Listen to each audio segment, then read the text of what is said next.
Hi, everybody. It is Sarah Mae Bates for Help Me Be Me. And this is an episode for all my creative friends out there. This is dedicated to Jasper. I wanted to put together an episode that was really about, I guess, the oversensitivity that is being a creative person, like an artist, and really what that does, all the unique circumstances that that sets up for you. Because I don't think that it's acknowledged very often, how unique that, I don't know, frame is. Like it's such a specific kind of energy and set of vulnerabilities. It's like a very overly raw way to experience the world if you're a creative person. You're overly aware of yourself if you are a creative person. And that is because you are more dominant in your right brain. You have kind of an overactive model of self. And what that means is you are overly conscious of yourself. There's that real extreme level of sensitivity, which means a couple of things. It means you have kind of a leaning toward a more negative perception of yourself, like you're overly harsh on yourself. You imagine others judging you more harshly than they actually do. But it also means you have an over active sense of self awareness. And that is part of what makes it kind of um, more likely that you'll suffer anxiety or you'll have self esteem issues. We have just this heightened metacognition. So it's a gift, but it's also a curse. And I think kind of the opposite of being really overly right brain is like left brain. If you are a more left brain person, you're more logical, but you're also more positive. like you lack self awareness, therefore you have more pride. So, like if you have any narcissists in your life, they're left brained. It's very interesting how these two sets of emotions, like you would think that they're kind of more the different gifts and you know sufferings would occur for different types of people, but I think I just find that really interesting that if you are a left brain person or you're more heavily in your left brain, you're going to be more in the narcissistic kinds of emotions. However, you're in the right brain, you're going to be like, this is where sadness, fear, danger, shame, embarrassment, guilt live. It's also kind of like this collection of emotions that generate depression. So if you are gifted creatively, you're also very vulnerable in these emotional sensitivity areas. So part of the reason I'm talking about this is I have a couple of loved ones recently who I would consider very creative people. And I think one thing that happens is the world can get to creative people. It's like you feel so much. And kind of one of the other things that goes hand in hand with that is craving to feel so much, like really desiring stimuli or stimulation or some sort of connection to something that engages with that creativity. And so I think a lot of creative people feel empty or feel bored. And boredom can be such a driver, such a dangerous driver of a lot of unhealthy practices, loops, coping mechanisms. And I do think, I'm not saying that this is the only factor for these friends that I'm referencing, but I think that if you are a person who feels overly in your life, you might also feel disconnected and bored by what I'll call like the system of culture. And so it's kind of a double whammy. So I put together this episode just to kind of speak to that and hopefully give you some tools for better ways to channel your thinking and your creativity for kind of positive outcomes and really increasing your depth, increasing your grounding, your growth. So this has some tools for enhancing ego, like getting more into the left brain, um, and also intuition and growing kind of like I guess, a more meaningful set of stimuli through connection to self. So, with that, there are three parts to this episode: the what, the why, and the how, the tools. Part one, the what: being a creative person, being a sensitive person. I think when you are an overly feeling person, you are also more um, often driven to create. You're more driven to perform. You have more of this inner drive that is like a creative voice that will also give you so much more awareness of like all of the kind of shades of color that go into what you've made. So it's like the heightened awareness is in part what makes you great at creating. It is also like kind of a level of intensity that feels that gives you so much feedback that sometimes feels intolerable. I feel like the when you are in a state of creativity, if you're able to harness the energy, it's like flying. It's like the ultimate, most satisfying experience to be in flow and to be expressing that sense. But when you are not tapping into it, the opposite of it is to feel like bored, lonely, isolated, um, kind of down on yourself. And I think for a lot of creative people, the best way to kind of navigate this duality, like these extremes, is really to try and balance out the hemispheres. So really deliberately regulating your brain and getting into the more rational. We all, of course, use both hemispheres of our brain. And so when we're in that overly emotional state, we can actually help ourselves to get into the other side by going into the rational. That's why a lot of the tools I have for like wise mind is really to go into like the more rational listing steps, like naming things, writing facts down. This is how we get out of that like more feeling state. Um, why is this? Why is this hemisphere so feeling? The right brain is what focuses on the felt experience. The right brain is where we have spatial awareness, creative processing, and more holistic thinking as well. It governs the left side of the body, and this is also the side of the brain that can recognize faces, interpret emotional nuances, understand the big picture, and also gets things like sarcasm, irony. Um, we have our artistic processing. So that's where we have the abilities related to music, art, rhythm, imagination. And also, this is where we have the gifts of emotional nonverbal communication, reading body language, understanding implied tone, subtext. And this is also, I would call it a more intuitive set of um, skills. So, really understanding things that are not logical and really understanding things that are a higher level of understanding. Um, that was a funny sentence.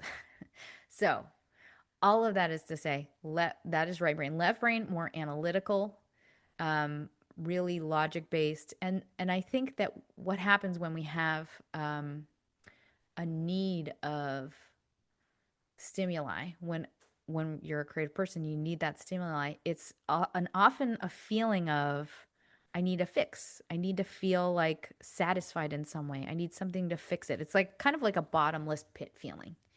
As soon as you recognize that bottomless pit feeling, it's because there is a seeking of greater, a seeking of what I think is really just a feeling of awe. And awe is a super healing state for the body to be in. It's when you're no longer hijacked by thoughts and you're really regulated. And it's one of those things, the feeling of awe. It's one of those things that I think people in a much more routine, um, felt on a much more routine basis in generations past. Like that feeling of being humbled by something greater was way more inherent to jobs where you're in nature all the time and when you're in service of something greater. I mean, there are all these opportunities that were kind of built into the old kind of structures of existence, whether that be church or, a sunset. Like I think that that's something that's kind of been filtered out of modern day routines. And it is so important for our being to have a regular diet of awe for us to not feel empty, lonely, bored. So that's kind of the crux of what this episode is about. It's like we need to create opportunities and structure for ourselves to feel awestruck. So, with that, um, this is part three, the how, the tools. But first, a brief word from our sponsors.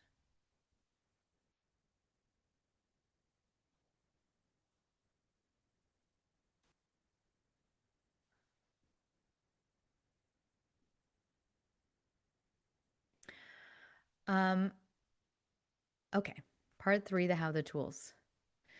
I think these are kind of fun in just like really kind of connecting to self and thinking about who we are on a deeper level and what we want on a deeper level. It's really easy to get sort of driven by the constructs of modern society and not really check in to like something else being more important to us. So the first tool, I want you to write a letter to you 3 years from now and talk to yourself 3 years from now about what you are going to be doing and how you're going to be feeling and all that you will have achieved and what you imagine for that self. Um, all of the things that that person has in their life, all of the things that they have focused on and fostered, um, all of the wishes you have for that person. What is lacking right now? What do you want that person to have gained? And um, let it come from a very authentic, heartfelt place. It can be stuff, but it should also be really about adjectives for how you want to feel. My constant adjective is free. I want to I want you to feel free, unscheduled, unhurried, inspired. Really think about this as like a love letter of sorts. That's your first tool. The second tool, the gift of desperation. I think this is a hack for if you are feeling like you stagnated, like you are trying all the things that are not working. We're getting into that woe is me mindset. When we get into I'm not wishing this on you at all, but when we get into a state of rock bottom, what happens is we get really desperate. And that is such a gift. It's such an important, essential tool. It's an enabler of great change. And when you do get there, what happens is you are open to everything and you are open to trying it and letting go. If you do it well, you don't fucking care. You don't care how you look. You don't care who you ask for help. You don't care how it comes about. You don't care what time it happens. You just do it. And there's such a like purity of intention in that stage. And like what happens is you make a lot of change fast. And when you're fully open, when you're fully, the other word for it is desperate. When you're fully open, all of a sudden you can hear spirit, God, whatever word you want to use for it, speaking. It's like all of it will be told to you as soon as you're open to hearing it and you're not judging what form it comes in. It's like all of a sudden, all of the tools arrive. That's the saying when the student is ready, the teacher arrives. It will arrive, but we have to just be there with 100% of ourselves without judgment. I am here to learn. I will do it. So channel that energy, lose your pride, lose the terms, get desperate because it works. Say yes to everything, to all help. Say yes to the imperfect, to the shitty way it arrives. Just do it. Just go for it. It's such a fast track to effectively getting to where you want to be. All right, the next tool, the most sensitive animal. This is a metaphor for you. The most sensitive animal on the planet is you. The reason that this dawned on me in this way is I was just at an event, and this person that was speaking said how super important it is to be very, very delicate and specific with every single thought that goes into your body. I know that I always say thoughts are prompts, but the sensitivity of by which your body receives those prompts is like beyond what we ever imagined. It's not like a light translation. It's like an immediate one. You're very much telling your body what to actualize the moment it hears your thoughts. And including with like something's wrong, something's broken in you, something we have a problem. Like you're telling it how to be, literally encoding it with how to be. It's so sensitive. We have to be really, really intentional curators of our thoughts. And and I'm not telling you like think things that are false and repeat false thoughts. But I am saying is if you have things going through your body that are like, there's a problem, things are bad, I'm in chaos, I'm powerless, that is telling yourself to be that way. It's like I'm not saying anything new in this tool, but for whatever reason, when I framed it in this way to myself, I was like, oh, whoa, it is like, it's a next level reality. Like your thoughts are so 100% real in your body in what it's like it's taking guidance from you. So like be so careful with what you say. Think of it as like a really sensitive petri dish that's responding to energy. And so if you're noticing that your energy is negative or hurtful, first things first, take steps to work on just that objective fact. How can I clean it up? How can I clean up the chemistry here? What do I need to bring? What do I need to introduce into this environment, to this petri dish to make it feel more peaceful? Not to be prompting fear, chaos, um, lack of order. Like really think on a chemical level. Like what does this little petri dish need me to introduce right now? What does it need more of? Probably more awe. I'm going to say that for sure. Um, but certainly not things that feel like encouraging danger, fear, nothing mean, nothing rude, nothing hurtful, nothing that is encouraging development of unwellness because the body will take everything as truth. It will actually act on it. So, all of that is not to freak you out, it's just to become way more measured and aware of what's going in here, what's being prompted in here. And as a reflection exercise, I want you to just plant this on the top of your head for the coming weeks. What am I saying in my head? Become aware of it. And if you notice yourself, if you catch yourself in like a possibly chaotic prompt, just slow it down and correct it in the moment. Be so gentle. Everything starts with awareness. If you find yourself saying something negative that's kind of prompting that disorder, just change course in the moment. No harm is done. It's really about retraining, redirecting.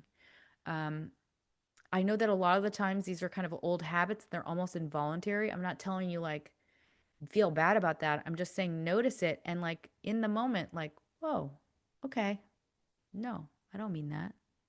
I I mean I love you. I love my body and I'm awesome. Whatever it is for you. Some of them, if they're reactive, you can catch them in the moment and then just immediately course correct. And like anything else, it becomes a new habit. It becomes a new routine. All right, the next tool, tails or no tails. This is just a little cheat for you to remember what are thoughts versus intuitions. When you have a thought, and I think a lot of us get trapped in rumination. We get trapped in overthinking and this trying of like it's the power grab. It's the need to solve something, to not be in powerlessness. And as soon as you notice yourself in that like tailspin, the way we can tell if something is a knowing or if it's a mind thought, like if it's an intuition or if it's a mind thought, thoughts have tails on them. And by that, I mean they have a trail that they've followed from. So if you, let's say you have a thought, I should break up with my boyfriend, whatever it is. If it's a thought versus an intuition, a thought will have come from a previous thought and a previous thought and a previous thought and a previous thought and a previous thought. It's always a negotiation. It has a long, long, long tail of that started with some original, usually powerlessness of, I don't know, I don't like this, I don't want this, how to get out of this, how do I fix this? And then you arrive there. And intuition just arrives. It came out of nowhere, out of the blue, and it has no tail. It's very simple. So that's a good little keep in mind. All right. The next tool, little a nod to the left brainers out there and what they have going for them. You have to have a healthy ego to be a boss. This is a quote from, I think, my Monday this week. Somebody said that. And it is a lesson I think we can all take into other areas of our life, especially if you are a more sensitive, creative person. In order to function in a healthy way in the world, we do need to have a healthy ego. And it is what will give us a little bit of a barrier to the sensitivity that is being fully feeling and aware of others. So that's more just to encourage you. I feel like there's this kind of over analysis that we often have, or aversion, I should say, to being like in our ego or confident or overly proud of ourselves. But in order, literally, in order to be like a powerful person, like I manage a lot of people, in order to have that role, I have to be heavily confident in my ego. Because if I don't, what happens is it becomes disruptive to others. It slows down the flow. Especially if there needs to be kind of like a leader in a scenario. You you cannot be a leader and be wrapped up in the energy of am I good enough? Because it really disrupts our ability to flow together and our ability to move um, in a organized way. It doesn't allow others to kind of get in our wind trail. What's the word I'm looking for? In our peloton. So that is just a natural aspect of um, why it's healthy to really lean into that structure. So if you are a person who's like hesitant to double down on that, like, no, no, no, it's healthy, good, it's protective, it gives you a solid buffer to be proud of yourself, to feel good about your accomplishments, to lean into the badges that you've gained, to feel solid in those things. Like, all of those keep you standing up strong. So don't throw them out or discount them or think of them as unhealthy. All right, the next tool, check the energy inputs. This is an exercise just to kind of go over in your mind's eye or in your journal. If you are a person who is sensitive, I think friends are such a big part, or relationships, I should say, are such a big part of our emotional um, ecosystem, and our bounce board to who we think we are is very much created by our relationships. You want all of your relationships to be higher than you in your own mind's eye, like meaning like aspirational in some way. You should look up to your friends. You should look up to the people in your circle. You should think of them. You should think of them as um, wonderful goals to have. If there's anybody that's in your circle that is kind of dragging you down or below you or a compromise, it's really also compromising your view of self. So this is the tool. I want you to think about all reflection exercise or journal exercise. Make a list of all of the people you spend the majority of your time with, all of your friends, all of your main relationships in your life, the people that take up the most of your focus. And now I want you to visualize all of those people are sitting around you in a circle right now.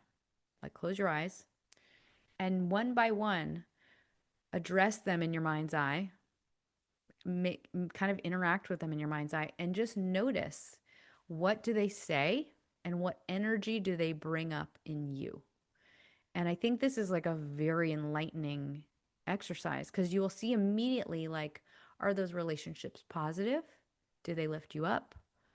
Do they say something kind and inspiring? Do they have your back? Your mind will know. Your imagination will know immediately how those people treat you, how what role they have in your life. But just take notes. Take notes of all of the people. Are they kind and loving? See what they say. See how you feel in your body. Do they intend well for you? Do you feel good with them around you? Or do they cause you to feel doubtful of yourself? Do you feel worried? Do you feel anxious? This is more just food for thought as you move into your coming months and year of your life. Like, who is going to take less precedent? Who is going to be somebody that you keep at arm's length? It is super important to a healthy petri dish that you have loving, supportive energy around you. You want those people to bring out the best in you. All right, the next tool, we don't have bad days, we have bad moments that we nurture. This is a quote from my recent week as well. I think it's just hit me. It's so profound. It's so true. When you get into a mindset and you think, oh, my life is bad, my week is bad, this year is bad, take it apart, step back from it, because it is not bad. Every moment is different. It is just the decision to stay in that energy that is perpetuating and embellishing and creating that badness. So it's always a decision. The way we choose to see reality, the way we want to move through the next moment and the next moment is always a new opportunity. It's completely unwritten. It's completely up to you how the next moment will be. So really just remember to disengage from the like routine narrative, whatever's kind of getting like habituated into you. It doesn't have to be what you think it is. All right, the next tool, the only way out is through, or the only way up is through. I put this in here for anybody who is feeling like they want to, I think one thing that happens to us in modern day society is we think it's too hard, I should give up, or this isn't working, I'm bailing. I think a lot of people do this with romantic relationships, and a lot of people do this with a pursuit they have, something that they want. Ah, it's not working, I got to give up. It's almost like because we have the structures of culture, society, medicine, rent, I don't know. We're so cushioned by where we are in this day and age. This is my theory anyway, that we do not really often get an opportunity to go through really, really difficult long term struggle towards something. And so it's almost like we don't expect it to be that hard. Like, we're like, it can't be that hard. So this is just a little tool to remember depth in a relationship, and the merit and the weight of a relationship is forged through work, through putting in work, to following the truth through to its eventual answer. And so if your brain is defaulting to, I'm out, I'm done, it's over, I'm giving up, I'm guessing that is the issue, or a big part of the issue is like the the inability to move through what we think shouldn't be so hard. It's like we got to go through a lot of hard stuff that we think shouldn't take that long, including when we're pursuing a goal for a career, including when we're forming what will be a lasting legacy in a relationship. It's like we got to be willing to go there, and we got to be willing to just accept that it's going to take a long time sometimes, and it's not going to be exciting or fun for a long time. This is more just I'm not trying to bum you out. I'm more trying to just encourage you, if you're in a process and you're not seeing the fruits of your labor, don't even worry about that. Don't even worry about the road. The only focus for you to have is, what do you want? What parts of yourself are you willing to look into? What part of yourself are you willing to expose?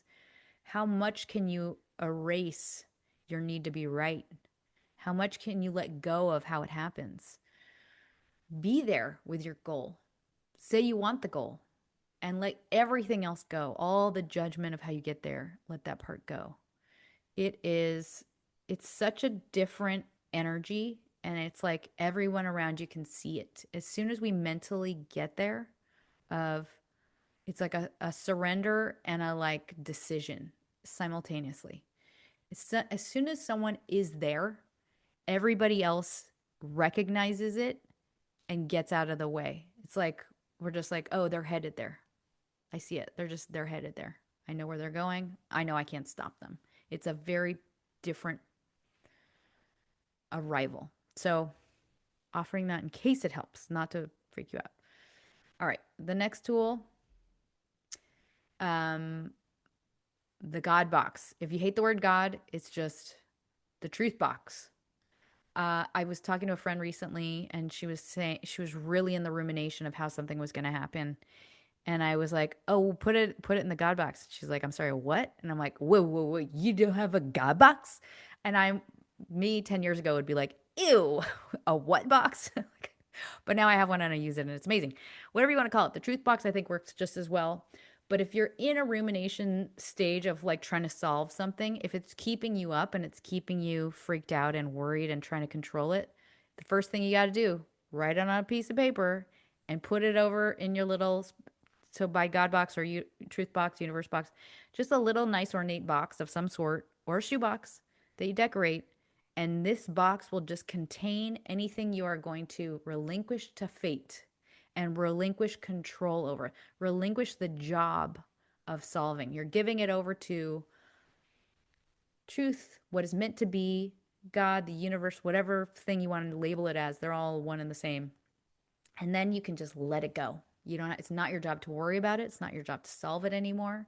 It is such an instant relief and signal to send to your brain, like, and now I'm done with that. Now it's no longer in my court to like figure it out. My only job is just to still love that thing, to still put energy in my body toward loving that thing. And it also really, really works. I think it works to help yourself get to a place that you haven't been able to get to. Like for myself, I remember when I was trying to like get over my eating disorder, I was so fearful over not being able to do it, but also how it would happen. And that was what was blocking me from healing, was the control. So it's like as soon as we can just say to ourselves, I want this, and I let go of how it happens, it arrives. All the help we need arrives. The other thing that it does is if you are aspiring to something that you love with all your heart and you want so badly, your job is not to solve how it happens. Your job is only to act on the thing you love. So this is the other thing that like really purifies your energy and gets you to an eventual outcome that is so aligned. All right, the next tool, come from truth, let the rest go. Very synonymous with what I just said, but like there is potential that in you that's only actualized when you show up with truth, when you have full heartfelt intention.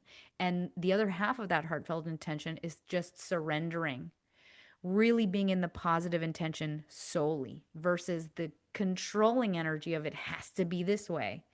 So, whatever you're trying for in your life, whatever you're hoping for, whatever you're working toward, just really focus on the truth of it and let go of all of the judgment energy. Let go of the outcome, let go of the timing, let go of the terms. Just be only on that truth of the love. All right, the next tool, another reflection exercise for you. I want you to find a childhood photo of yourself, one that is preferably from a positive time, an innocent time. And I want you to reflect on that photo and look at that child and revisit their body, their mind, their energy at that time. And so the journal exercise is, what did this child have that you do not currently have? What is a single word for the feeling that they embody that they can inspire in you today? And what, based on this insight, do you want to regrow in your life today? All right. The next tool, the awe diet. I know that I brought this up already, but it is really a dangerous thing to be empty in your life. It is dangerous to have no meaning. It is dangerous to be bored. It is dangerous to have zero color and life and inspiration. And for a lot of people, that feeling of emptiness, of lack of stimuli, of feeling like, what's the point? It drives a lot of unhealthy habits. So, this tool is literally on a daily basis to create a structure that gives you a steady intake of awe, feelings of awe. And I think that it is hard to find it. If you have a job, if you have a schedule that's intense, your lack of meaning will translate to a lack of caring. It translates to feelings of loneliness, emptiness. So for me, one way that I've been trying to grow that awe in so that it fits into the structure and routine of my life, so that it's like a large part of my focus in my life, is to develop other senses, really going deeper into growing intuition, growing a deeper connection to my unconscious. That's like one source I recommend. That's like something that could be a daily practice. That doesn't mean like I have to go climb a mountain every day, but I do recommend climbing mountains. Um, but what that does, that feeling of awe, and the feeling of awe is like when we feel the presence of God, for lack of a better term. Sunsets, I think, are great ones. The beauty of nature, the expanse of nature, the grandeur of something, like art being an experience of like other people's art, of creation, of music, things that move you deeply. For a lot of people, church is a place we experience awe. What it does is it quiets your default mode network. It's really the part that's like in the self, that's in the self-reflection, in the rumination. It shuts that part off. And so it takes us out of that small self, and it puts us in a greater comfort with the vastness, the higher humanity self. And I would call this like when we are the most clear headed, clear spirited when we're in this state. It is the purest state of knowing. And we need to really ground in that state to understand the scale of life, the hierarchy of what is important on a spiritual level. So, where can we get this?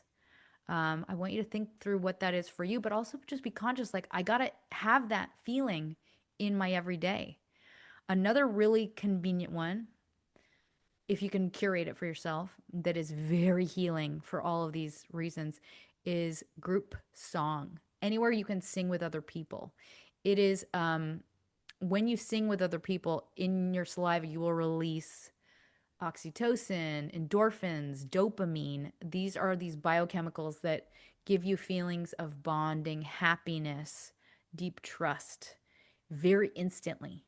So if you're depressed, you feel lonely, you feel empty, this is a great recipe just to be bonded to others, to feel that awe wherever it is. I just went to a movie screening not too long ago, and like they had us all singing old songs at the beginning, and I was like crying. I'm like, what the fuck is happening? And it was because of this. It's because it's like immediately stirred my soul.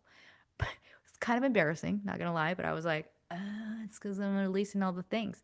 It doesn't even have to be a serious song. Just sing with other people. It's so deep and therapeutic. If you want to learn more about this, Google Rupert Sheldrake, one of my favorite researchers out in the world. He created the theory of morphic resonance, um, but he talks about this like shift in our brain chemistry that is created through these group song opportunities. It creates this collective sense of unity, and it has real positive effects on mental health for all the reasons I just mentioned. So those are my tools. these are my recipes for you. I hope this is helpful to you, and I hope that you kind of take yourself out of the equation when it comes to these issues. Because it's like, I think what happens is if we have symptoms, we start to get in a loop of rumination about the symptoms. So let's say you're like snacking too often or you're drinking too often. We start to get into like a routine with ourselves where we're like trying to control our bodies like we are tools or objects. We kind of disconnect from the neck down, and we punish the body. We say like you're out of shape and you're doing things wrong, when really the solve is to think about like what is this being asking for? What is it lacking? What does it need? It needs we need to take the judgment piece out of it, the punishment piece out of it, and that level, the second arrow of judgment, and really come back to like, how can I give it what it needs chemically?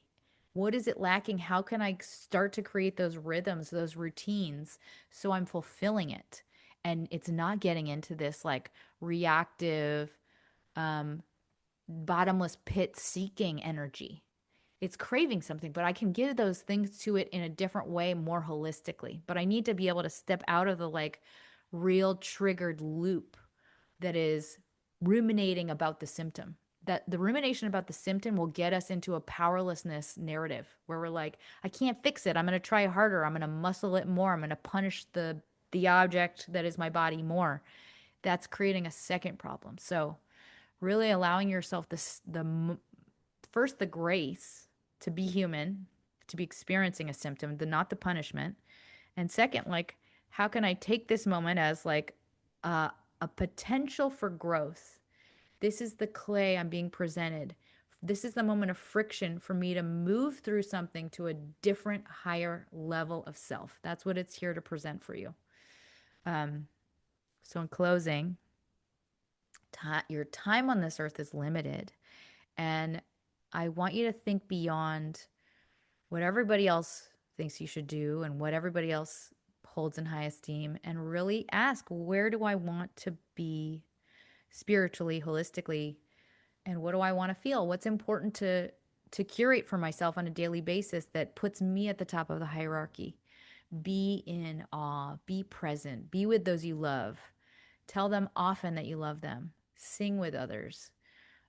Feel depth in your life. And maybe that has nothing to do with how much money you make. Maybe that has everything to do with what you actually realize brings richness and depth to your everyday. And if you are working through something difficult with somebody else, the work will create the depth of that relationship too. So don't discount that part. We cannot skip all the work part of it. That is how the scale of something is forged. That's the meat and potatoes of um, a relationship that's built over time and dedication is doing the work, going through the process of showing up with truth and a loving intention. So I send you my love. I hope this is helpful, and don't forget to smile.